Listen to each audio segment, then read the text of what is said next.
आवाज में हालेलुया बोलो जोर से जरा सब जन।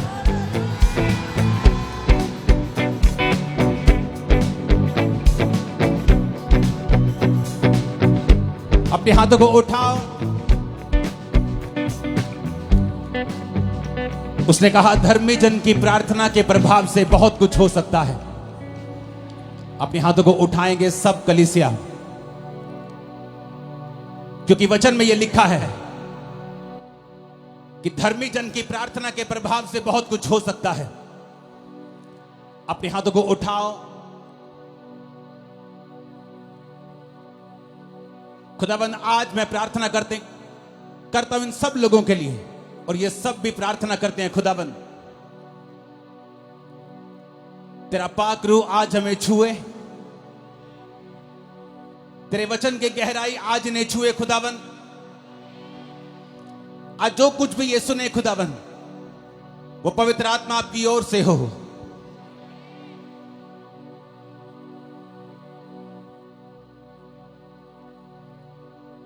आज मैं ना बोलूं खुदाबंद, आज तेरा वचन तेरा आत्मा इन्हें बोले, इन्हें सिखाए, क्योंकि तेरे वचन में ही लिखा है कि तू अपने वचन को भेजता और अपने लोगों को चंगा करता है, और तू उन्हें गड्ढों से निकालता है, सत्यानाश के गड्ढों में से। आज मेरा विश्वास है खुदाबंद जो वचन तूने मुझे आज दिया है ये इनको गड्ढों में से बाहर निकालेगा। एक नई शुरुआत इनकी जिंदगी में होगी यीशु मसीह के सामर्थी नाम में। अपने हाथों को उठाओ और पवित्र आत्मा को सौंप दो अपना आप।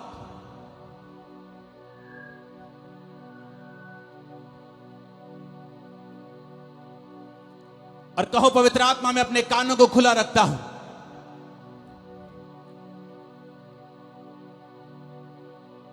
मैं अपने दिल को ग्रहण करने योग्य बनाता हूं, और वायदा करता हूं आज जो कुछ भी मैं सुनूंगा मैं 100 गुना फलों को लेके आऊंगा।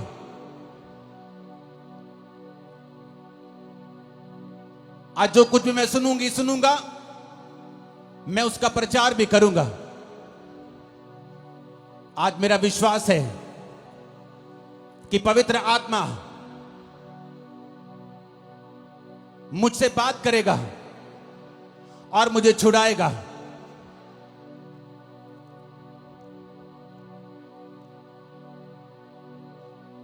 प्रभु यीशु मसीह के सामर्थी नाम में हम मांगते हैं,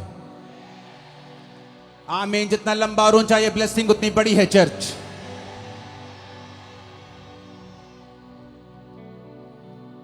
अपने घुटनों के बाहर आकर पवित्र वचन को उठाओ अपने हाथों में, क्योंकि आपकी जिंदगी वैसी ही है जैसा आप अंगीकार करते हैं। पवित्र बाइबल को अपने हाथों में उठा के कहो कि यह वचन मेरे शुद्ध रहने का आधार है, मेरे जीने का आधार है। आज जो वचन मैं सुनांगा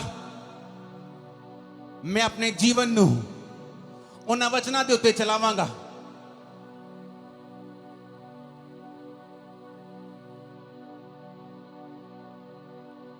दिन ते रात ये वचन मेरिया अखां दे सामने रहणगे, तेरे ते मेरे मुंह चों निकलिया करनगे।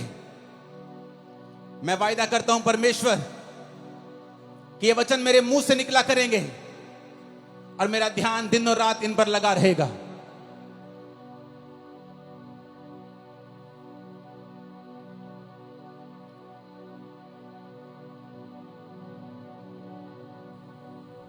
आज मैं अपने कानों को खोलता हूं तेरे कलाम को सुनने के लिए, और मैं विश्वास करता हूं कि मैं सेम न रहूंगा प्रभु यीशु मसीह के सामर्थी नाम में। आमीन। जितना ऊंचा और लंबा ये ब्लेसिंग उतनी बड़ी है चर्च। स्वागत है खुदाबंद की प्रेजेंस में। जितने पास्टर्स यहां मौजूद हैं, खुदा के दास यहां मौजूद हैं, हम याद रखें हमारी चर्च छोटी हो बड़ी हो, खुदाबंद का हर एक दास आदर के योग्य है। तो सभी पास्टर्स का मैं स्वागत करता हूं, और हम सब तालियों के साथ खुदाबंद के नाम को महिमा देंगे सब पास्टर्स के लिए।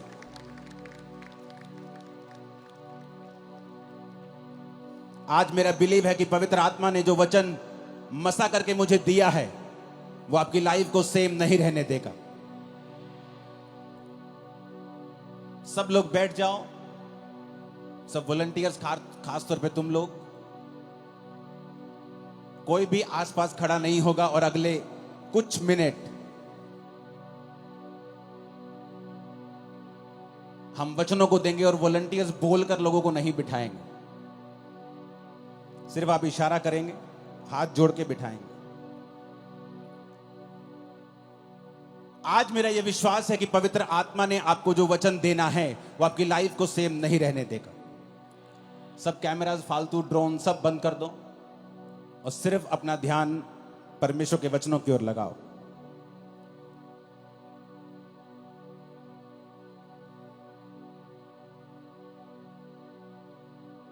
याकूब 5 उसकी 16 से 20 आयत को मैं पढ़ूंगा।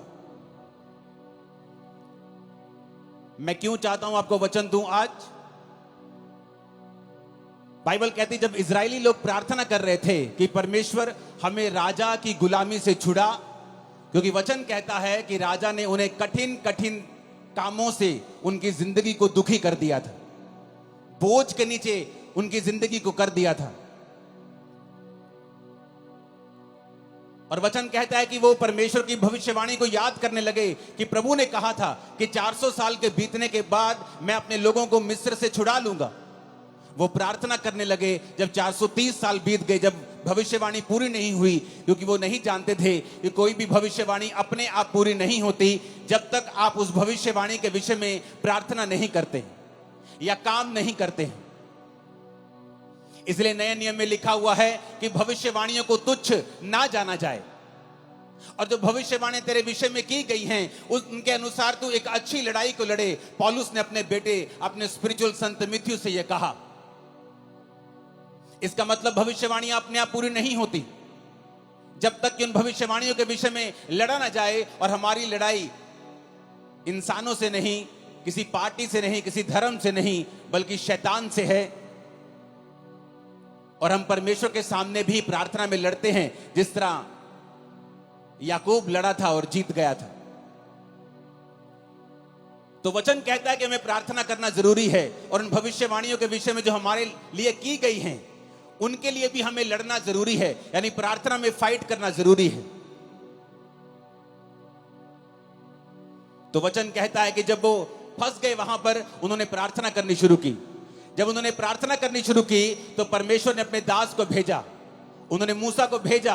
और बाइबल कहती है मूसा के वचनों के ऊपर जिन्होंने मन लगाया और यह विश्वास किया कि मूसा अपने आप से नहीं आया है, मूसा परमेश्वर की ओर से आया है, और जो परमेश्वर की ओर से यह वचन कहेगा हम उस वचन के ऊपर यकीन करेंगे और हमारी जिंदगी सेम नहीं रहेगी और हम गुलामी से छुड़ाए जाएंगे।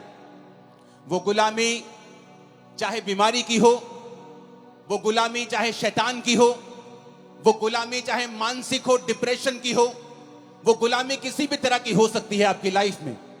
लेकिन वचन ये कहता है कि जब आप परमेश्वर के वचन को सुनते हैं और फैसला कर लेते हैं कि आज से मैं अपना दिल दिमाग परमेश्वर के वचनों के ऊपर लगाऊंगा, तो वचन कहता है वो गुलामी नहीं रहती। परमेश्वर आपको बंधनों से छुड़ाता है और गुलामी से छुड़ाता है। और उस वचन को जो उसने मूसा को दिया था और लोगों को छुड़ा लिया था, आज मेरा विश्वास है कि परमेश्वर जो वचन आपके लिए देने वाले हैं वो पूरी तरह से आपको और आपके परिवार को छुड़ा लेगा।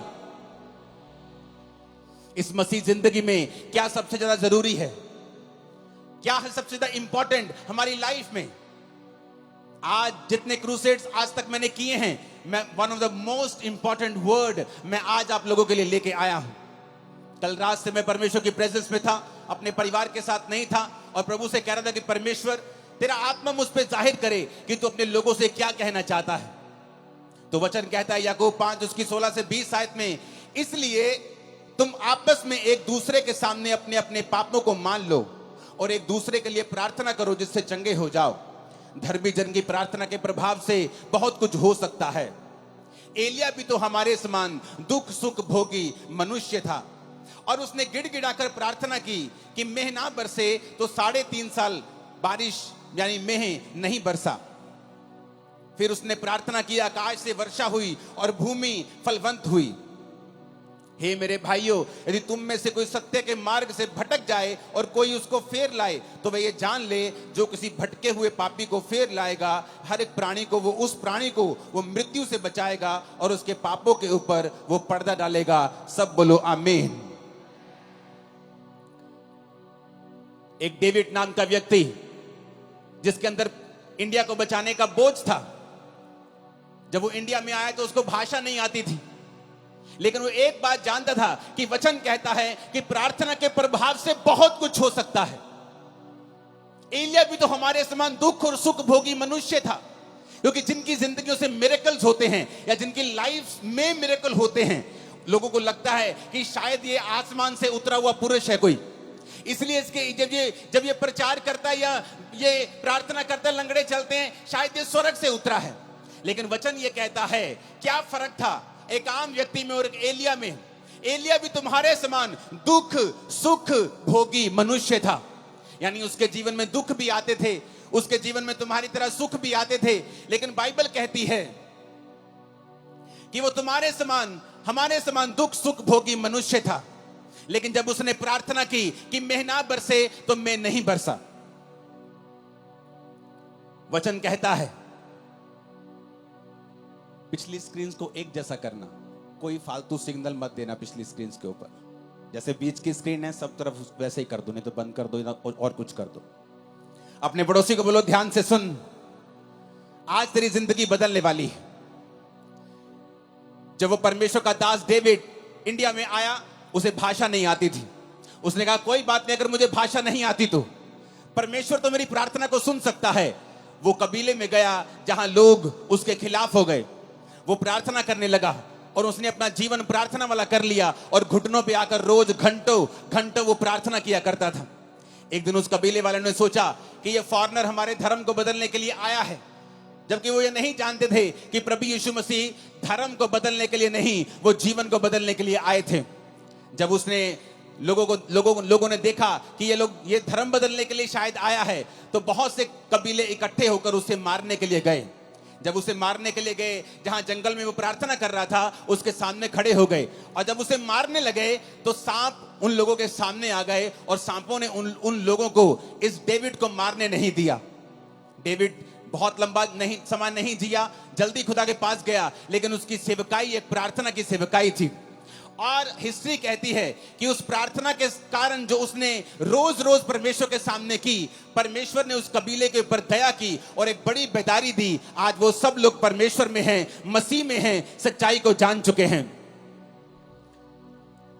जॉन हाइडी नाम का इंसान, जिसे जॉन हाइडी ऑफ इंडिया कहते हैं, जबकि वो इंडियन नहीं था, वो एक अमेरिकन इंसान था।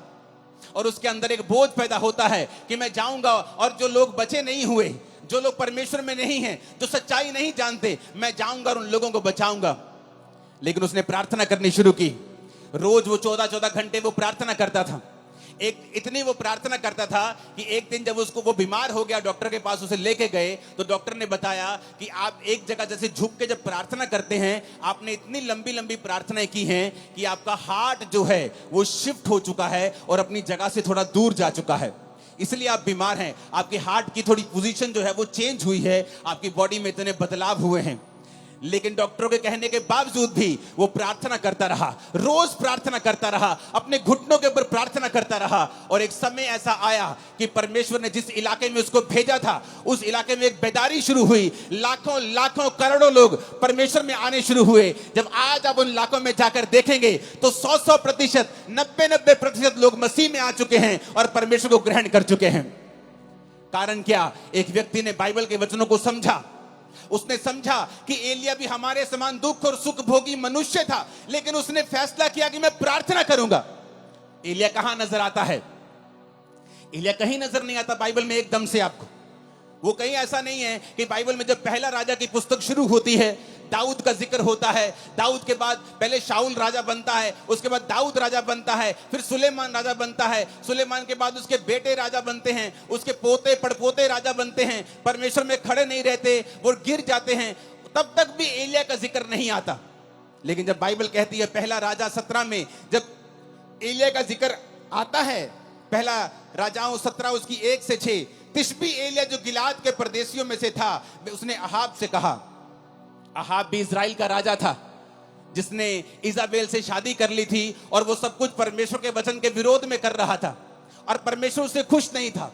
वचन कहता है कि एलिया एकदम से पहला राजा उस खतरा में प्रकट होता है।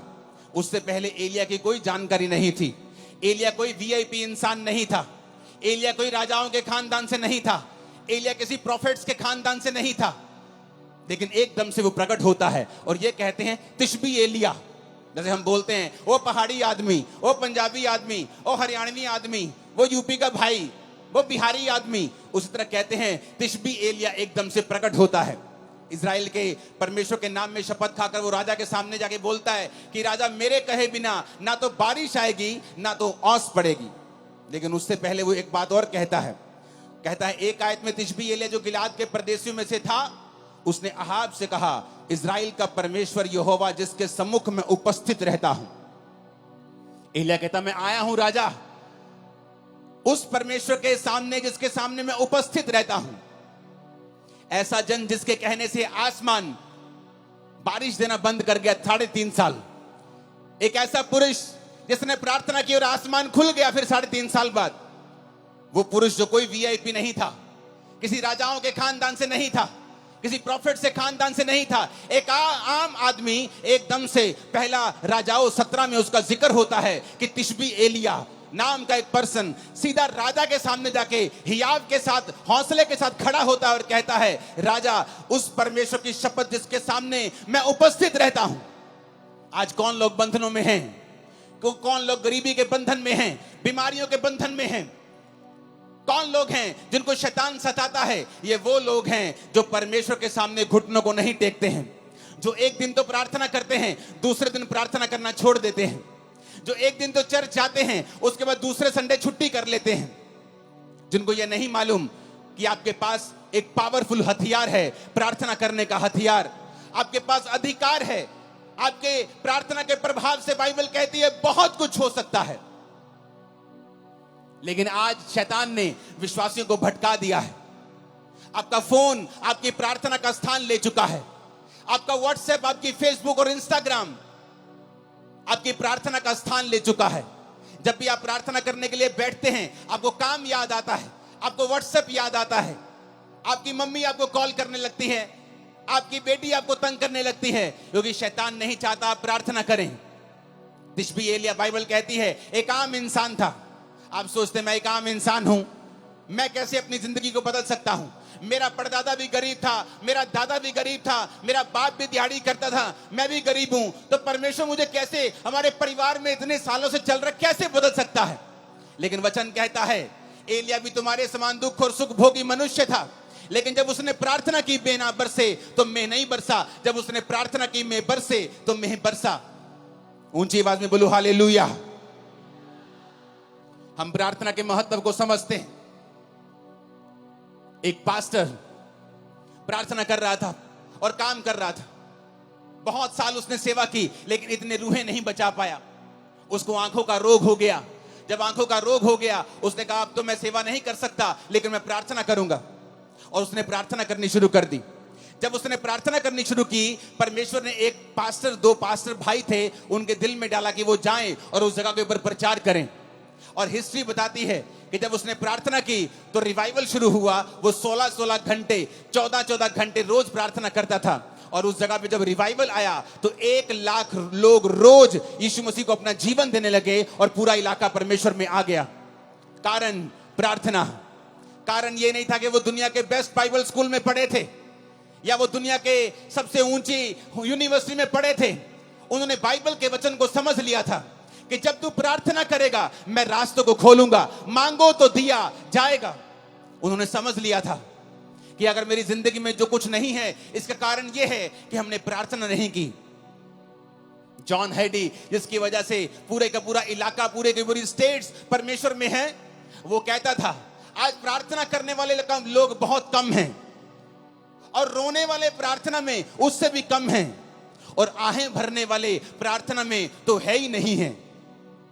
क्योंकि आज हम पवित्र आत्मा को समय नहीं देते कि वो आए और हमारे अंदर से हमको इस्तेमाल करे।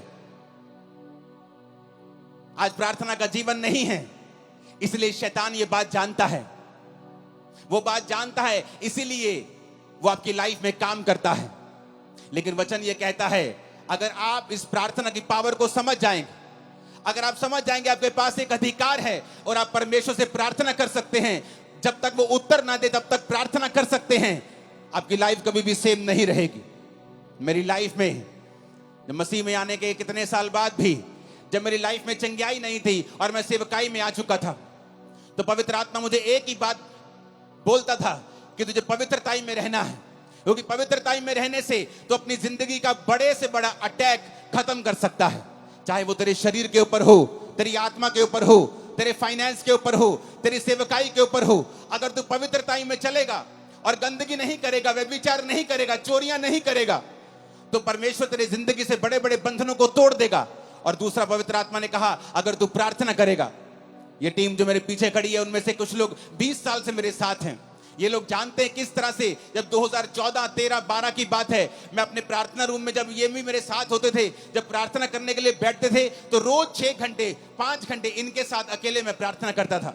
इनके बाद उठ के फिर मैं अपने रूम में प्रार्थना करता था, उसके बाद रात को प्रार्थना करता था। मेरा सारा दिन प्रार्थना में बीतता था और मैं खुद नहीं जानता था कि मैं इतनी प्रार्थना कर रहा हूं, क्या परमेश्वर मुझे उत्तर देगा। लेकिन वचन कहता है उसमें की गई मेहनत कभी व्यर्थ नहीं जाती, वो आपकी प्रार्थनाओं को सुनता है। जो प्रार्थना आपने 10 साल पहले भी की हैं, प्रभु उनको भी सुनता है। और वचन कहता है कि वो अपने खोजने वालों को प्रतिफल देता है।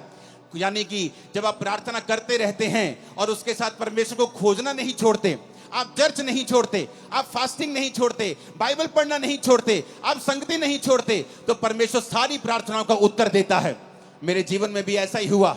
जो मेहनत मैं करता गया, जो प्रार्थना मैं करता गया, एक समय आया मसीह में आने के 10 साल बाद परमेश्वर सारी प्रार्थनाओं का उत्तर देने लगा और आज मेरे जीवन में सारी प्रार्थना के उत्तर आ चुके हैं। लेकिन आज भी थोड़े दिन पहले की बात है, जब मैं अपने प्रार्थना के रूम में गया, मैं आपको एक टेस्टिमनी दूंगा, उससे पहले एक वचन हम और पढ़ेंगे। प्रेरितों के काम 3 उसकी 1 से 8 आयत में लिखा है, पतरस और यूहन्ना तीसरे पहर प्रार्थना के समय चर्च में जा रहे थे और लोग एक जन्म के लंगड़े को ला रहे थे, जिसको वो प्रतिदिन मंदिर के उस द्वार पर जो सुंदर कहलाता है बैठा देते थे कि वो चर्च में जाने आने वाले उसे भीख मांगे। उस भिखारी ने पतरस और यूहन्ना को चर्च में जाते देखा और उससे भीख मांगी। पतरस ने यूहन्ना के साथ उसकी ओर ध्यान से देखकर कहा, हमारी ओर देख। और वह कुछ पाने की आशा से उनकी ओर ताकने लगा। तो पतरस ने कहा, चांदी और सोना तो मेरे पास नहीं है, परंतु जो मेरे पास है वह तुम्हें देता हूं, यीशु मसीह नासरी के नाम से चल फिर। उसने दाहिना हाथ पकड़कर उसे उठाया, उसके पांव और टखनों में तुरंत बल आया, वो उछलकर खड़ा हो गया, चलने फिरने लगा, चलता कूदता प्रभु की स्तुति करता हुआ उस चर्च में गया। वचन कहता है आज बहुत से लोग चाहते हैं कि उनकी मिनिस्ट्रीज में लंगड़े चलें, उनकी जिंदगियों से भी बड़े बड़े काम हों, जब वो प्रचार करें उनकी मिनिस्ट्री से भी बड़े बड़े काम हों। लेकिन अगर आप ध्यान से बाइबल पढ़ेंगे तो पतरस और यूहन्ना उस समय लंगड़ा चलाने के लिए या हीलिंग करने के लिए चर्च में नहीं आ रहे थे। वचन कहता है वो प्रार्थना करने के लिए चर्च में जा रहे थे। उनके लिए प्रार्थना इतनी इंपॉर्टेंट थी कि वो घर बैठ के प्रार्थना नहीं करना चाहते थे। वो ऐसे ही उठे कि तीसरा पहर है, चलो प्रार्थना करने के लिए वो घर से निकलते थे। प्रार्थना करने का एक इंपॉर्टेंस, एक महत्वता, एक बड़ा स्थान उनकी लाइफ में था। आज लोग कैसे प्रार्थना करते हैं? मोबाइल ऑन करके, टीवी ऑन करके, बच्चों के साथ,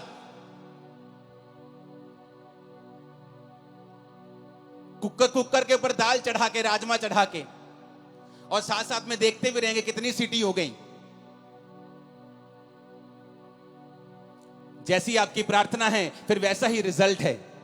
टूटी हुई प्रार्थना, बिना फोकस की प्रार्थना और टूटी हुई जिंदगी और टूटा हुआ रिजल्ट, चाहे वो सेवकाई में हो चाहे वो लाइफ में हो। इधर वो जा रहे हैं, कहां? चलो आओ चर्च में चले, तीसरे में प्रार्थना करने के लिए। कहां है? चलो 5 किलोमीटर, चलो चलते हैं चर्च में प्रार्थना करने के लिए। अरे क्या प्रार्थना करने के लिए इतनी दूर जाना? चलो किसी कमरे में बैठ के थोड़ा सा कर लेते हैं प्रार्थना। इंपॉर्टेंस, महत्वता, प्रार्थना के जीवन को कीमती समझना, उसे स्पेशल समझना।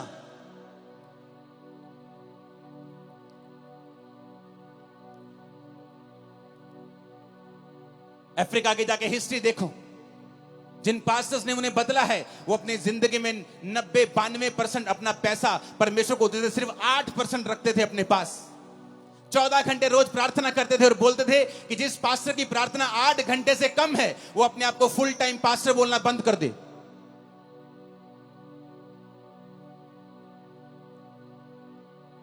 और बोलते थे कि जब हम प्रार्थना नहीं करते थे, जोर जोर से बोलते थे, लोग समझते नहीं थे। जब हम प्रार्थना करके जाते थे तो हम जो भी बोलते थे लोगों के हृदय में जाता था और लोग चेंज होते थे। कारण क्या? प्रार्थना। पतरस और यूहन्ना प्रार्थना करने के लिए जा रहे हैं, कोई लंगड़ा चलाने के लिए नहीं जा रहे, हीलिंग करने के लिए नहीं जा रहे, प्रार्थना करने के लिए जा रहे हैं। और रास्ते में लंगड़ा मिलता है, उनकी ओर देखता है और पैसे की आशा से, कुछ पाने की आशा से देखता है। वो कहता है भाई साहब पैसा तो मेरे पास नहीं है, हाँ चर्च का पड़ा होगा बहुत, लेकिन मेरे पास तो अपना नहीं है पर्सनल, मैं तुझे पैसा तो नहीं दे सकता, लेकिन वो दे सकता हूं जो तुझे सबसे अधिक चाहिए। यीशु मसीह नासरी के नाम से उठ और चल फिर। आप जानते लोगों ने इस मिरेकल के बाद पतरस और यूहन्ना को पकड़ लिया। कहते ये अनपढ़ और साधारण मनुष्य हैं, इनकी जिंदगी से इतना बड़ा काम कैसे हो सकता है? कुछ लोग बोले नहीं नहीं, अनपढ़ साधारण मनुष्य तो हैं पर ये यीशु के साथ रहे हैं। यीशु ने उन्हें 3.5 साल प्रार्थना करना सिखाया है, परमेश्वर के संग चलना सिखाया है। और वचन कहता है कि जब वो प्रार्थना करने के लिए चर्च में जा रहे थे तो रास्ते में लंगड़ा चलाया गया। इतना बड़ा मिरेकल हुआ कि पूरा स्थान चेंज हो गया। यरूशलेम में परमेश्वर के नाम का डंका बजने लगा। कारण प्रार्थना। ऊंची आवाज में बोलो प्रार्थना। नहीं, ऊंची आवाज में, सबसे ऊंचा बोलो प्रार्थना। प्रेरितों के काम 16 उसकी 13 से 15 आयत में लिखा है, सब्त के दिन हम नगर के फाटक के बाहर नदी के किनारे ये समझ कर गए कि वहां प्रार्थना करने का स्थान होगा, और वहां बैठकर उन स्त्रियों से जो इकट्ठी हुई थी बातें करने लगे। लुदिया नामक थुआतीरा नगर की एक बैंगनी वस्त्र बेचने वाली एक भक्त स्त्री सुन रही थी और प्रभु ने उसका मन खोला कि पौलुस की बातों पर वो मन लगाए। उसने अपने घराने समेत उससे बपतिस्मा लिया और विनती की, यदि तुम मुझे प्रभु की विश्वासनी समझते हो तो चलकर मेरे घर में रहो, और वह उन्हें मना कर ले गई। अब यहां पर क्या होता है? यहां पर पौलुस नगर के फाटक के बाहर इसलिए जा रहा है। पुराने टाइम में नगर में फाटक होते थे, शहर बनाई होती थी या फाटक होते थे, तो वो फाटक के बाहर जाना चाहता था, नगर के बाहर, ताकि वो वहां पर प्रार्थना कर सके। नगर के अंदर भी प्रार्थना वो कर सकता था, लेकिन क्यों आज प्रेरितों के काम वाले मिरेकल्स चर्चिस में नहीं होते हैं? क्योंकि वैसी इंपॉर्टेंस परमेश्वर को चर्चों में नहीं दी जाती है। पास्टर्स की लाइफ में भी वैसी इंपॉर्टेंस प्रार्थना की नहीं रही जैसे प्रेरितों के टाइम में हुआ करती थी। वो प्रार्थना किसी घर में भी कर सकते थे, लेकिन बाइबल कहती शाम को स्पेशल वो उठ के गए नगर से बाहर। तब ऐसा भी नहीं था कि गाड़ियां थी, बड़ी बड़ी गाड़ियां थी कि 10 मिनट लगेंगे, चलो गाड़ी में चलते हैं। चल के जाते थे, गधों पे जाते थे, घोड़ों पे जाते थे लोग। तो वचन कहता है कि वो नगर के फाटक के बाहर नदी के किनारे ये समझ के गए कि यहां कोई प्रार्थना करने का स्थान होगा। आओ हम कहीं अकेले एकांत में, जहां कोई हमें देखे ना, हम बैठकर परमेश्वर के सामने प्रार्थना कर सकें। पौलुस को किसी चीज की जरूरत नहीं थी, कोई उसको बीमारी नहीं थी, उसको कोई बरकत नहीं चाहिए थी, लेकिन परमेश्वर के साथ एक रिलेशनशिप, प्रभु के साथ एक संबंध। प्रार्थना उसका रिजल्ट है कि जब आप परमेश्वर के साथ जुड़ जाते हैं, आप रोज उसके साथ समय बिताना चाहते हैं। और वो जा रहा है नगर के बाहर, और नगर के बाहर नदी के किनारे कि यहां कोई प्रार्थना करने का स्थान होगा। और वहां पर उसे एक औरत मिलती है जो बहुत अमीर थी, बहुत ही ऐसी औरत जिसका समाज में एक प्रभाव था। और वो परमेश्वर के वचन जब वो बातें करने लगता है, ये समझ गया कि यहाँ कोई नहीं होगा, लेकिन वहां पे बहुत सी औरतें होती हैं। तो पौलुस प्रचार करने लगता है और वो औरत भी ध्यान से सुनने लगती है। और जैसे जैसे वो सुनने लगती है, परमेश्वर का आत्मा उसे छूता है, और जब उसको छूता है उसका घराना और वो बपतिस्मा लेने लगते हैं, और बपतिस्मा लेके पौलुस को अपने घर ले जाते हैं। हमें क्या शिक्षा मिलती है यहां से? कि पौलुस भी प्रचार करने के लिए वहां नहीं गया, पौलुस भी प्रार्थना करने के लिए वहां जा रहा था। लेकिन जब वो प्रार्थना करने के लिए वहां जा रहा था तो वहां उसे प्रचार करने का मौका मिला। पतरस भी प्रार्थना करने के लिए चर्च में जा रहा था, लेकिन वहां उसे चंगाई करने का मौका मिला। तो हम क्या देखते हैं? वो सेवकाइयां जिनकी सेवकाइयों से ज्यादा हीलिंग्स होती हैं और रूहें भी उन्हीं सेवकाइयों में बचती हैं जिन्होंने प्रार्थना को प्रथम स्थान दिया हुआ है, जिनकी जिंदगी में प्रार्थना प्रथम स्थान के ऊपर है। जो लंगड़ा चलाने के लिए प्रार्थना नहीं कर रहे, वो प्रार्थना करने के परमेश्वर के सामने उन्हें जाना है। वो प्रचार करने के लिए बाइबल नहीं पढ़ रहे, वो पढ़ रहे हैं क्योंकि परमेश्वर के साथ उन्हें समय बिताना है। और प्रार्थना करने के लिए नदी के किनारे कहीं बाहर जा रहा है और परमेश्वर उसे वहां पर मौका देता है कि वो प्रीच करे। यानी रूहें भी प्रार्थना करने का रिजल्ट है, रूहें बचना, और चंगियाई भी प्रार्थना करने वाली मिनिस्ट्री का ही रिजल्ट है। आज हम भूल चुके हैं। एज ए बिलीवर हमारा पहला काम है परमेश्वर के सामने रोज जाना और प्रार्थना करना, क्योंकि शैतान कुछ भी करेगा आपकी प्रार्थना के जीवन को वो खत्म करने की कोशिश करेगा। क्योंकि जिस दिन आपकी प्रार्थना लग गई, प्रार्थना में ब्रेक लग गई, उस दिन जीसस से आपकी ब्रेक लग गई। A break in prayer, a break in Jesus. प्रार्थना में ब्रेक का मतलब है जीसस से ब्रेक लग जाना। शैतान ये बात को जानता है। बाइबल पढ़ के देख लो, जहां जहां प्रार्थना हुई वहां वहां परमेश्वर ने बहुत सी चीजों को बदला है। जिन्होंने प्रार्थना नहीं की वो विष मांगते रह गए हैं। आपका परमेश्वर परमेश्वर है, वो जीनी नहीं है कि आप उस रगड़ेंगे और वो निकलेगा और आप कहेंगे मुझे ये चाहिए। वो परमेश्वर है, उसका वचन कहता है मांगो तो दिया जाएगा, ढूंढो तो तुम पाओगे, खटखटाओ तो तुम्हारे लिए खोला जाएगा।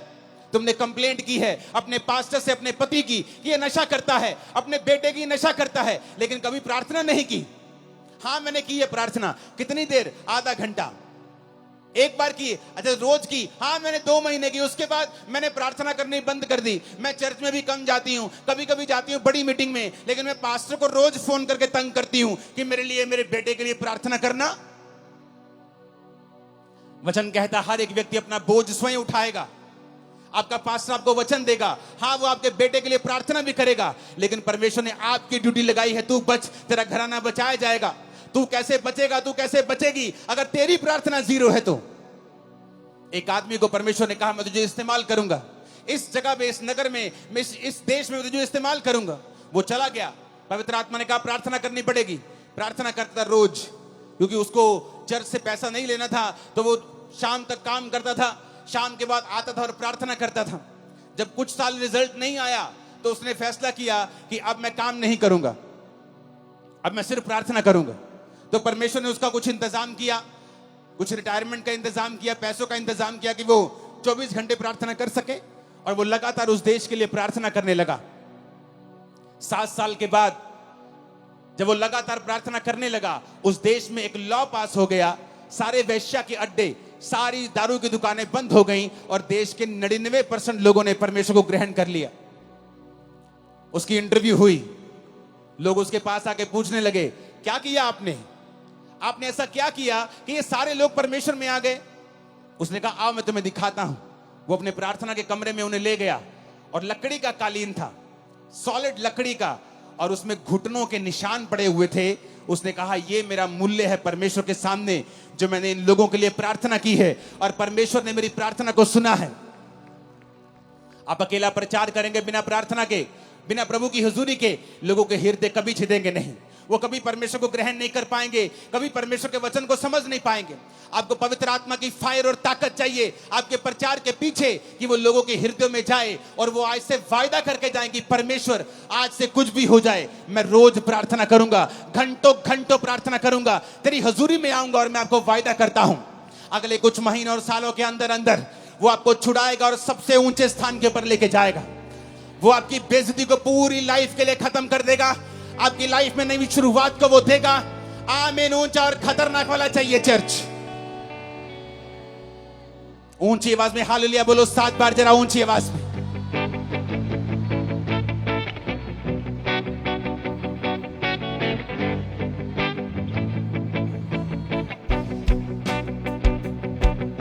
Hallelujah, hallelujah. अगर आप प्रार्थना नहीं करेंगे, हन्ना अपने पति से लड़ती थी रोज, मेरे बेटा क्यों नहीं, मेरे बच्चा क्यों नहीं है। वो कहता मैं क्या परमेश्वर हूं, मैं क्या खुदा हूं, मेरी दूसरी पत्नी के है, अगर तेरे नहीं तब एक से ज्यादा शादियां होती थी पुराने नियम में। उसने कहा अगर तेरे नहीं है तो मैं क्या कर सकता हूं? क्या मैं परमेश्वर हूं? अगर परमेश्वर ने तेरी कोख को बंद कर दिया है तो मैं क्या कर सकता हूं? उसका रोना उसको बच्चा नहीं दिला पाया। रोज रोती थी, बच्चा नहीं हुआ। रोज कर लाती थी, कंप्लेंट भी करती होगी, परमेश्वर को ताने भी मारती होगी, कुछ नहीं हुआ। एक दिन हन्ना ने फैसला कर लिया। पहला शमूएल 1 उसकी 9 से 20 आयत में लिखा है कि हन्ना एक दिन परमेश्वर के घर में गई और वहां प्रार्थना करने लगी। और प्रार्थना कैसी की? दिल से, टूटे हुए मन के साथ, क्योंकि वचन कहता है वो टूटे और पिसे हुए दिल को कभी तुच्छ नहीं जानता। उसने परमेश्वर से प्रार्थना की कि परमेश्वर अगर तू अपनी दासी के दुख की ओर दृष्टि करे और मेरे को बेटा दे तो मैं तेरे भवन में वो बेटा तेरी सेवा के लिए दे दूंगी। और उसके होंठ हिलते थे क्योंकि वो पूरे मन से प्रार्थना कर रही थी, आंसुओं के साथ। लेकिन सुन नहीं रहा था वो क्या कह रही है। उस घर के सेवक ने समझा कि ये नशे में है। उसने कहा, ऐ औरत, अपना नशा छुड़ा, अपना नशा छोड़ दे, क्या वक वक बुड़बुड़ कर रही है तू? उसने कहा, मैं नशे में नहीं आई हूं प्रभु के दास। मैंने जो कुछ भी अब परमेश्वर को कहा है बहुत ही शोकित और कुड़ाई जाने के कारण कहा है। लोगों ने मुझे ताने मारे हैं, मेरी सौतन ने मुझे ताने मारे हैं, सास ने, सब ने ताने मारे हैं। मेरा दिल टूट गया है। मैंने फैसला कर लिया है कि मैं अपना जीवन प्रभु को दूंगी, मैं प्रार्थना करूंगी और परमेश्वर को अपना बेटा भी चढ़ा दूंगी। आपका एक फैसला प्रार्थना करने का, आपका एक फैसला सेवा करने का, आपका एक फैसला पवित्रताई में चलने का आपकी पूरी लाइफ की बेइज्जती को बड़ी इज्जत में चेंज कर देगा। मैं भविष्यवाणी कर रहा हूं। आपकी सेवकाई को पूरी तरह से बदल देगा। मैं भविष्यवाणी कर रहा हूं। आपके बच्चों की लाइफ को पूरी तरह से बदल देगा। मैं भविष्यवाणी कर रहा हूं। आमीन। ऊंचाई आशीष आपकी है चर्च। Hallelujah, hallelujah. क्या आज आप फैसला करते हैं प्रार्थना करने का? क्या फैसला करते हैं ये जानते हैं कि कोई भी व्यक्ति, कोई भी रिश्तेदार, कोई समाज, आपके एरिया का कोई बड़ा व्यक्ति भी आपकी लाइफ को चेंज नहीं कर सकता है। कुछ देर के लिए आपकी हेल्प कर सकता है, लेकिन पूरा टर्न अराउंड, आपकी लाइफ का पूरा बदलाव सिर्फ परमेश्वर कर सकता है। और वो तो आपको कहता है, ये दुनिया के थके हारे और बोझ नीचे दबे लोगों, मेरे पास आओ, मैं तुम्हें विश्राम दूंगा। मुझसे सीखो, मैं मन में दीन हूं, नम्र हूं। अपना जुआ मुझे दे दो। तुम्हारा जुआ भारी है, तुम्हारा बोझ भारी है, तुम्हारी बीमारियों का बोझ तुम नहीं उठा पाओगे, डिप्रेशन का बोझ तुम नहीं उठा पाओगे। मेरा बोझ ले लो। उसका बोझ क्या है? प्रार्थना करना उसका बोझ है, रूहों को बचाना उसका बोझ है, परमेश्वर के वचन के अनुसार चलना उसका बोझ है। उसने कहा तुम मेरे अनुसार चलो तो तुम अपने मन में विश्राम पाओगे। वो विश्राम जो बड़े बड़े खरबपतियों को दिल में नहीं है। सब कुछ होते हुए इसलिए वो सुसाइड कर लेते हैं। बड़े बड़े मिलियन फॉलोअर्स वाले, 20-20 मिलियन फॉलोअर्स वाले सुसाइड कर लेते हैं क्योंकि उनके मन में विश्राम नहीं है। और जीसस ने कहा, हे दुनिया के थके हारे और बोझ नीचे दबे लोगों, मेरे पास आओ, मैं तुम्हारा धर्म बदलूंगा। ये लिखा नहीं, उसने कहा मैं तुम्हें विश्राम दूंगा। वो विश्राम जो दुनिया तुम्हें नहीं दे सकी, इंस्टाग्राम और फेसबुक नहीं दे सके, वो विश्राम जो सोशल मीडिया तुम्हें नहीं दे सका, तुम्हारा घराना नहीं दे सका, मैं तुम्हें वो विश्राम दूंगा। मेरे पास आओ, मैं तुम्हें विश्राम दूंगा। मुझसे सीखो, मैं नम्र और दीन हूं। अपना बोझ, अपना क्रूस मुझे दे दो और मेरा क्रूस उठा लो, क्योंकि उसका क्रूस हल्का है, उसका बोझ हल्का है। आज अगर बदलाव लाना है तो कलीसिया को प्रार्थना करनी होगी। उसको रोज परमेश्वर की प्रेजेंस में जाना होगा और घंटों परमेश्वर की हुजूरी में बिताने होंगे। देखना फिर क्या होता है। आज बहुत से कम विश्वासी ऐसे हैं जो बेदारी के लिए प्रार्थना कर रहे हैं। बहुत से कम विश्वासी हैं, आप में से बहुत से कम ऐसे होंगे जिसने इस एरिया की बेदारी के लिए प्रार्थना की है। जब आप परमेश्वर के कामों के लिए इस्तेमाल होने लगते हैं, आप प्रभु के लिए, दासों के लिए, प्रभु की सेवकाइयों के लिए, प्रभु के राज्य के लिए प्रार्थना करने लगते हैं और प्रभु के सामने रोज जाने लगते हैं, वो आपके पर्सनल कामों में भी करता है। आपके पर्सनल कामों को भी प्रायोरिटी पे करता है। आपकी हीलिंग को भी वो करता है, आपको चंगा भी करता है, आपके घराने को बचाता भी है, आपको ब्लेस भी करता है, गरीबी के दलदल से आपको बाहर भी निकालता है। जो होने वाला है आज रात के बाद, आप आए किसी और तरीके से, जाएंगे नहीं यीशु मसीह के सामर्थी नाम से। आप हो सकता है एक बांझ के रूप में यहां आए हों, लेकिन एक फलवंत स्त्री के रूप में भविष्यवाणी करता हूं, यहां से जा रहे हैं वापिस यीशु मसीह के नाम में। आमीन। चाहिए आशीष आपकी है चर्च। आप तैयार हैं परमेश्वर को अपना जीवन देने के लिए? आप तैयार हैं प्रार्थना करने के लिए? वही परमेश्वर हन्ना को रोज देखता होगा। हन्ना रोज बुड़बुड़ करती है, मेरे पुत्र क्यों नहीं हैगा, मेरे कुड़ी क्यों नहीं हैगी। अपने हस्बैंड से रोज लड़ती है। हस्बैंड रोज कहना मैं रब्बा, मैं कोई रब्बा मैं की करा। लड़ाई उसको कुछ नहीं दे पाई, खाना नहीं खाती, खाना छोड़ देती थी, कुछ नहीं हुआ। और एक फैसला किया, एक दिन मैं जाऊंगी और प्रार्थना करूंगी। सब कुछ बदल गया। मेरी लाइफ, मेरी सेवकाई प्रार्थना से बदली है। सब कुछ प्रार्थना से बदला है, परमेश्वर ने किया है। जब आप अपनी रिक्वेस्ट को, विनती को धन्यवाद के सहित परमेश्वर के सामने ले जाएंगे, उसने कहा मेरी शांति तो तेरी समझ से परे है, तेरे अंदर वास करेगी, तेरे विचारों को सुरक्षित रखेगी। आज हम बेचैनी में घूमते हैं, हर टाइम बेचैनी, हर टाइम चिंता, हर टाइम चिंता, हर टाइम वरी। क्यों? क्योंकि हम प्रार्थना करने वाले लोग नहीं हैं।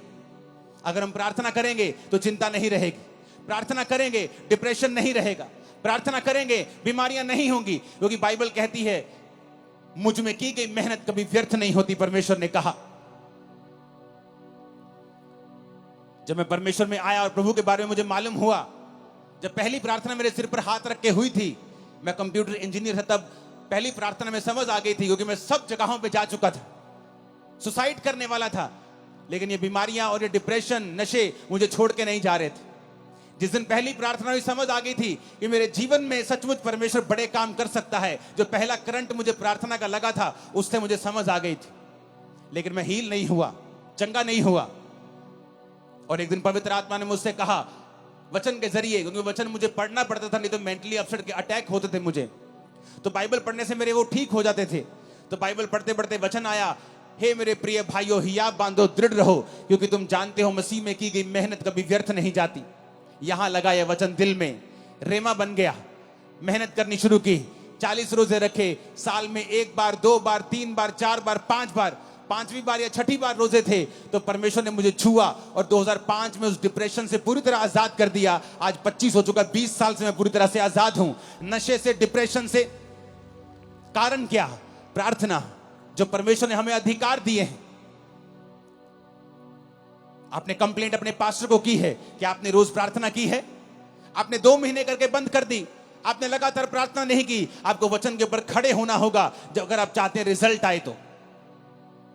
संविधान में लिखा है अगर रजिस्ट्री आपके मकान की आपके नाम पर है तो कोई उस पर कब्जा नहीं कर सकता, लेकिन लोग कब्जा फिर भी कर लेते हैं। फिर आप क्या करते हैं? रोते हैं। क्या रोने से घर छूट जाएगा? आप लड़ेंगे, वो गैर कानूनी है। क्या करेंगे? आप केस करेंगे, कोर्ट में जाएंगे, संविधान के मुताबिक बताएंगे जज को संविधान में ये लिखा है और ये लॉ के मुताबिक ये मेरा मकान है। लेकिन आपको ये भूल गया कि बाइबल आपका संविधान है। शैतान ने आपकी सेहतों के ऊपर कब्जा किया हुआ है, आपके बच्चों को नशों में लगाया हुआ है, उसने आपके घराने पे, आपके फाइनेंस पे कब्जा किया हुआ है। आप सिर्फ रोते हैं, रोने से कुछ नहीं होगा। कंप्लेंट करते हैं, उससे भी कुछ नहीं होगा। आपको परमेश्वर के सामने जाना होगा, घुटने टेकने होंगे, हाथों को उठाना होगा, स्वर के परमेश्वर की ओर दुहाई देनी होगी और वो खोल देगा आसमान। मैं आपको फिर कह रहा हूं, वो आसमान खोल देगा और आपको उसी ऊंचाई पर लेके जाएगा जिसके लिए आपको उसने पैदा किया है। लेकिन हमें फैसला करना होगा कि हमारा सोता परमेश्वर है या नहीं।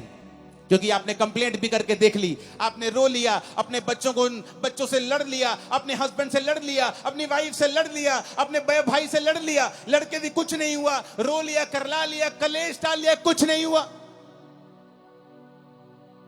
परमेश्वर तुम्हें सिखाता है ना बल से ना शक्ति से, बल्कि उसकी आत्मा के द्वारा कि मेरे बेटे, मेरी बेटी, तुझे मेरे पास आना होगा। सेवकाई को चेंज करना है, मेरे पास आना होगा। जो लोग आपकी बात नहीं सुनते। 2011 में मैं बड़ा फ्रस्ट्रेट था।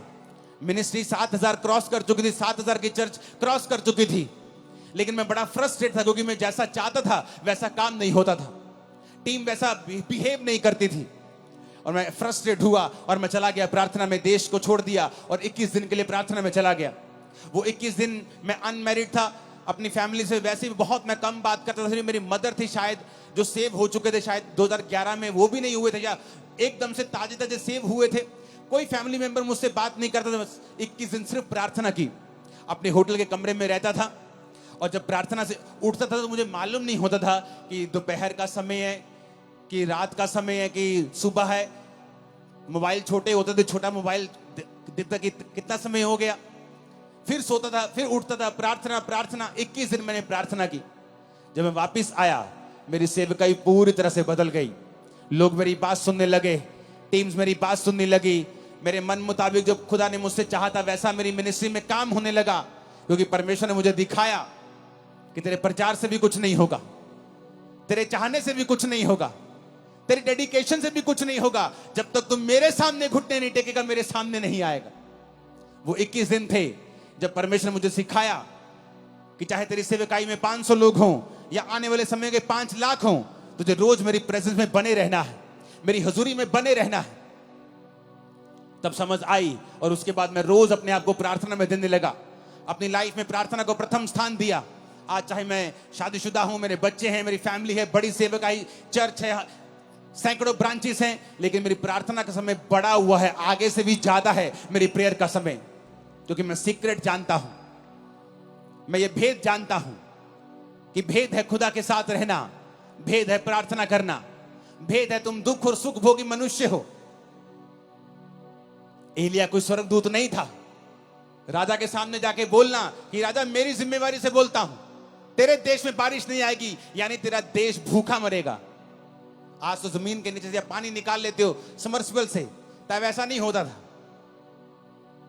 कुएं खोदने पड़ते, निकले पानी ना निकले उस इलाके में जहां वो रहता था। उसने जिम्मेवारी ली। दिलेरी कहां से आई? प्रार्थना से।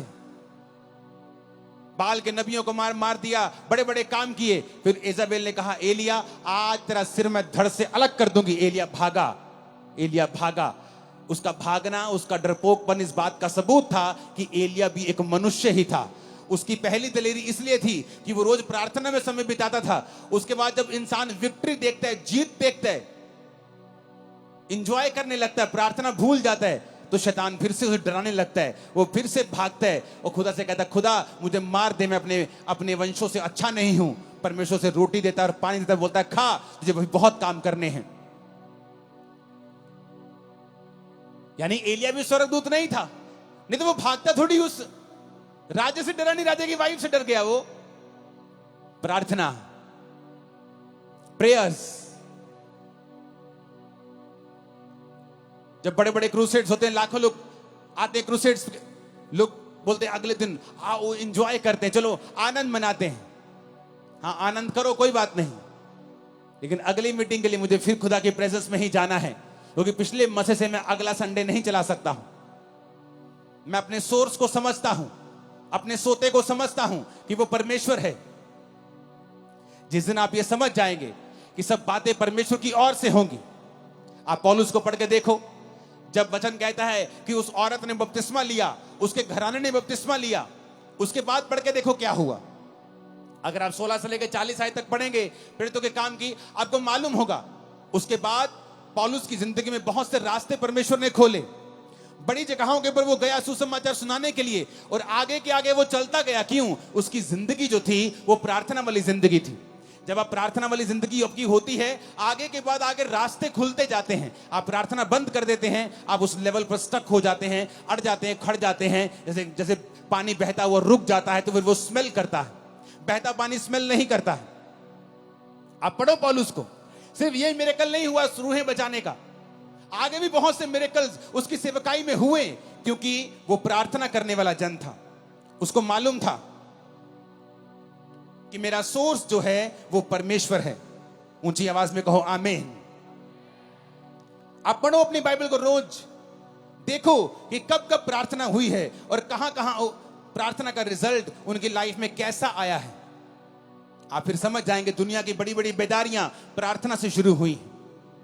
ये आज भी जो लाखों लोग यहां बैठे हैं, ये भी प्रार्थना का ही नतीजा है जो लोगों ने की है कि यहां बेदारी आए। हालेलुया। अगर आप वहां पे देखेंगे तो उसके बाद 16 आयत से, प्रेरितों के काम 16 उसकी 16 आयत से एक दुष्ट आत्मा को पौलुस निकालता है। जब वो जा रहा था, जो भविष्यवाणी करती थी फेक थी। उसके बाद पौलुस और सिलास को पकड़ लिया जाता है और बंदी गृह में बंद कर देते हैं। वहां भी वो प्रार्थना और धन्यवाद करते हैं। वहां का दरोगा, वहां के लोग जब भूकंप देखते हैं उस जेल में और परमेश्वर छुड़ा लेता है, उनको भी वहां बचाता है। देखो कितने मिरेकल जुड़े हुए हैं इसी घटना के साथ। कैसे हुए? प्रेयर्स के कारण, कि वो जानते हैं अगर हम प्रार्थना करेंगे तो स्वर्ग खुलेगा। प्रभु यीशु मसीह उससे ऊपर तो कोई नहीं है, लेकिन वचन कहता है 12 चेले चुनने से पहले प्रभु यीशु मसीह ने सारी रात प्रार्थना की। अगर वो परमेश्वर है तो फिर प्रार्थना करने की क्या जरूरत है? उसे सब मालूम है, लेकिन बाइबल कहती है वो संपूर्ण मनुष्य भी था और संपूर्ण परमेश्वर भी था, इसलिए उसे मनुष्य का पुत्र भी कहा जाता है और परमेश्वर का पुत्र भी कहा जाता है। सारी रात प्रार्थना की। कल आपकी बेटी का रिश्ता होने जा रहा है। आज रात को आप क्या कर रहे हैं? आप टीवी देख रहे हैं। कल आपने बड़े इंपॉर्टेंट काम के लिए जाना है। आज रात आप क्या कर रहे हैं? आप व्हाट्सएप पे हैं, आप इंस्टाग्राम पे रील्स देख रहे हैं। जिसकी तो रील्स देख रहे हैं उसको तो पैसे मिल रहे हैं, जिसको तो यूट्यूब पे आप फॉलो कर रहे हैं उसको तो पैसा मिल रहा है। आपको क्या मिल रहा है? इतने वेले मत बनो कि तुम अपने वैल्यू को, अपने टाइम की वैल्यू को पहचान ना सको। जो आज दुनिया में जिन्होंने कुछ किया है उनके 4 हाथ और 2 दिमाग और 4 आंखें नहीं है। हमारी तरह 2 आंखें और 2 हाथ और 1 दिमाग ही है। अपने समय का सदुपयोग करो, उसे परमेश्वर में इन्वेस्ट करो, लगाओ उसे परमेश्वर में, और आप अच्छा समय काटने वाले हैं। मैं भविष्यवाणी करके जा रहा हूं, अच्छा समय मुकेरिया चर्च आप काटने वाले हैं। हमें ऊंचा चाहिए। हालेलुया। पढ़ो बाइबल, देखो क्या हुआ है प्रार्थनाओं के बाद। आप ध्यान से बाइबल पढ़ेंगे, इस स्थिति से पढ़ेंगे कि मैं पढ़ना चाहता हूं, मैं देखना चाहता हूं क्या हुआ है प्रार्थना करने के बाद। कितने बदलाव आए हैं सेवकाइयों में, पर्सनल लाइफ में, मैरिड लाइफ में, बच्चों की जिंदगी में, फाइनेंशियल लाइफ में, सोशल लाइफ में। बहुत से बदलाव आप देखेंगे जिस दिन आप प्रार्थना करने का मन बना लेंगे। मैं करता जी, मैं नहीं करता जी प्रेयर, मेरी वाइफ बहुत करती प्रेयर। और वचन क्या कहता है कि आदमी को लीड करने के लिए चुना गया है। जब आदमी, घर का आदमी लीड नहीं करेगा वो घर कहीं नहीं पहुंचेगा। औरत को जो आदमी लीड कर रहा है उसे संभालने का मसा दिया गया है। आज अगर इस सेवकाई में सैकड़ों ब्रांचेस हैं, उन्हें संभालने वाला मैं नहीं हूं, मेरी वाइफ है। स्पिरिचुअल सेवकाई करने वाला, प्रोटोकॉल बनाने वाला, दर्शन दिखाने वाला, आगे लेके जाना है, वो मेरा काम है। प्रभु क्या चाहता है, क्या बनाना है, नया क्या करना है, वो मेरा काम है। लेकिन जिस घर का आदमी प्रार्थना में नहीं होगा, यानी उस घर का अगुआ डेड है, तो फिर जो उस घर में है बस वाइफ वही संभाल के रखेगी। अगर वो उसके पास 200 है तो वो 200 को संभाल के रखेगी, 500 है तो 500 को संभाल के रखेगी, क्योंकि तुमने परमेश्वर से अगुवाई नहीं पाई है कि तुम आगे बढ़ सको। तुम आगे बढ़ोगे, तुम्हारी वाइफ उसे संभाल के रखेगी, पर तुम आगे तब बढ़ोगे जब परमेश्वर तुम्हारी आंखें खोलेगा और तुम्हारी अगुवाई करेगा। अब्राहम ने जब हाजिरा को निकाल दिया, इस्माइल को निकाल दिया, तो हाजिरा एक जगह जब रोटी पानी खत्म हो गया तो रोने लगी। और रोने लगी और परमेश्वर ने कहा हाजिरा मत रो, क्योंकि मैंने उस लड़के की प्रार्थना को सुना है। उसने ये नहीं कहा हाजिरा तेरे रोने को मैंने देखा है। स्वर्गदूत कहता तेरे को नहीं देखा मैंने, तू रोना परमेश्वर को हिला नहीं सकता। नहीं तो हॉस्पिटल में हर एक मर्द औरत जिसका आज एक लौता बच्चा है, जिसकी माँ बाप आज हॉस्पिटलाइज बेड पे हैं, आईसीयू में, सब रोते और खुदा उनको चंगा कर देता। रोना प्रभु को हिला नहीं सकता है, विश्वास उसको हिलाता है। उसने कहा, स्वर्गदूत ने, क्यों रो रही है? मेरे पास पानी नहीं, मेरे पास रोटी नहीं, हम मर जाएंगे। उसने कहा परमेश्वर ने उस लड़के की प्रार्थना को सुना है। क्यों? क्योंकि वो लड़का अब्राहम के साथ रहता था। अब्राहम, उसका बाप, उसको प्रार्थना करनी आती थी अब्राहम को। वो अपने बाप को जानता था, बाप को प्रार्थना करते देखता, रिजल्ट भी आते थे, वो देखता था। इसलिए जो लोग आज ऐसी चर्चों में जाते हैं जहां प्रार्थना का महत्व है, जो जीवित चर्चिस हैं, उनकी जिंदगियां बदलनी शुरू हो जाती हैं, क्योंकि वो अपने अगुओं को उस तरह से प्रार्थना करते देखते हैं। लेकिन जिन पास्टर्स की खुद प्रेयर नहीं है, आप भी अंधे और आपके लोग भी अंधे, आप भी भटक रहे हो, आपके लोग भी भटक रहे, आप भी दुखी, आपके लोग भी दुखी। तो उस दूत ने कहा परमेश्वर ने तेरे बेटे की प्रार्थना को सुना है, उसके आंसू देखें, उसकी प्रार्थना को सुना है। और पास में एक कुआं दिखाई दिया। उसकी आंखें लिखा खोल दी, यानी चंगाई उसके पास थी, लेकिन जब आंखें बंद होती हैं आपको कुछ नजर नहीं आता है। हल आपके पास ही पड़ा होता है, नजर नहीं आता। सालों साल घर में दबा रहता है, नजर नहीं आता। जिस दिन आप यहोवा को पुकारते हैं नजर आता है। आज मैं प्रार्थना करता हूं, यहोवा आपकी आंखों को खोल दे और आपको हल नजर आए यीशु मसीह के सामर्थ्य नाम में। यीशु के नाम में हल नजर आए आपको, यीशु के नाम में। आमीन हो चाहिए, आशीष हमारी है चर्च। आप मेरी बात को समझ रहे कि नहीं? हल नहीं होगा। आपकी आंखों के सामने एक कुआं होगा और आपकी आंखें बंद होंगी। आप कभी कुएं के खब्बे, कभी कभी कुएं के सज्जे, कभी आप सीधा नहीं जा पाएंगे। क्यों? आपकी प्रार्थना जीरो है, आपका परमेश्वर के साथ कोई संबंध नहीं है। अब्राहम ने कहा अपने नौकर को, जा और मेरे बेटे के लिए एक बहू लेके आ। जाके वो प्रार्थना करता है। उसे मालूम था इट इज इम्पॉसिबल कि मैं एक अच्छी लड़की ले जाऊं, इट इज इम्पॉसिबल। प्रार्थना करता है, हे पिता, ऐसी लड़की जो मुझे पिलाए, मेरे ऊंटों को पिलाए, ऐसी लड़की भेज। और परमेश्वर भेजता है। क्यों? प्रेयर। हर ग्रेट आदमी जानता है प्रेयर उसका राज है, उसका सीक्रेट है। आपकी लाइफ में प्रेयर नहीं है, आपकी लाइफ में कुछ नहीं है। फिर आप टाइडर हो सकते हैं, चर्च के फाइनेंशियल सपोर्टर हो सकते हैं, लेकिन परमेश्वर की निगाह में आपकी बहुत बड़ी वैल्यू नहीं है।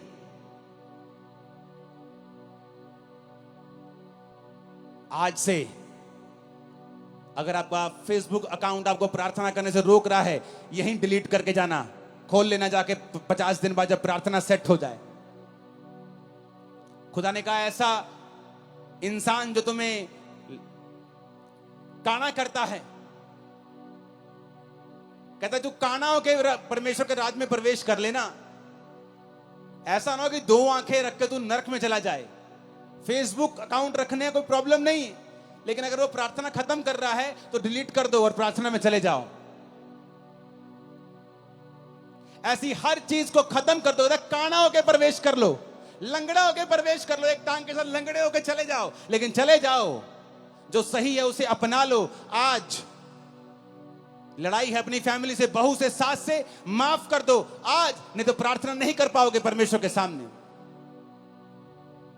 और लेकिन अगर आज आपने इस वचन को सुन के जो खुदा ने मुझे दिया है, मैं अपने आप से नहीं कह रहा हूं, और आपने प्रार्थना करने का, प्रभु के साथ जीने का मन बना लिया, मैं आपको बता रहा हूं, आपकी इज्जत की जाएगी, आप ऊंचे किए जाएंगे, आप चंगे किए जाएंगे, आप आजाद किए जाएंगे, आप ब्लेस किए जाएंगे यीशु मसीह के सामर्थ्य नाम में। आपकी लाइफ सेम नहीं होगी। आप बड़े देशों में होंगे, बेस्ट जगहों के ऊपर आप होंगे। आपका घराना यीशु मसीह के नाम में आशीषित होगा। आमीन हो जाए, आशीष हमारी है चर्च। हालेलुया। मुझे टीवी पे देखना पड़ रहा है, कितने लोग हैं ऐसे दिख नहीं रहे आज। आई थिंक ये आज तक की मेरी मुकेरिया की सबसे बड़ी चर्च मीटिंग है आज। प्रॉब्लम यह है कि जब कनक वगैरह कटती है तो ही हो पाते हैं इतनी बड़ी जगह बैठने के लिए, पार्किंग के लिए। लेकिन मैं प्रेयर कर रहा हूं कि हम हर दिनों के बाद, 10 दिन बाद, 12 दिन बाद एक बड़ी मीटिंग कर सके।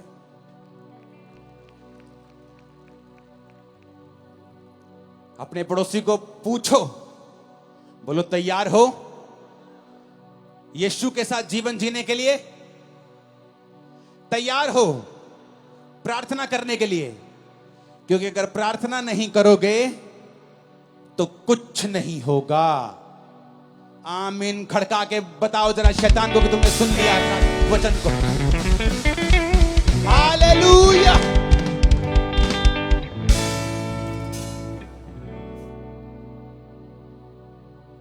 अपने हाथों को उठाओ, वायदा कर जाओ आज खुदा के साथ कि प्रभु आज से मेरा जीवन तेरा। मैं वचन पर मन लगाऊंगा, रोज प्रार्थना करूंगा। ऊंची आवाज में प्रार्थना करो सब जन। इस जीवन भर में सदा तुझको मैं याद करूंगा। इस जीवन भर में सदा तुझको मैं याद करूंगा। तेरा आत्मा पाकर तेरी इच्छा जानकर आगे मैं बढ़ता जाऊंगा। तेरा आत्मा पाकर तेरी इच्छा जानकर आगे मैं बढ़ता जाऊंगा। हालेलुया स्तुति महिमा हमेशा यीशु मसीह को देंगे। हालेलुया स्तुति महिमा हमेशा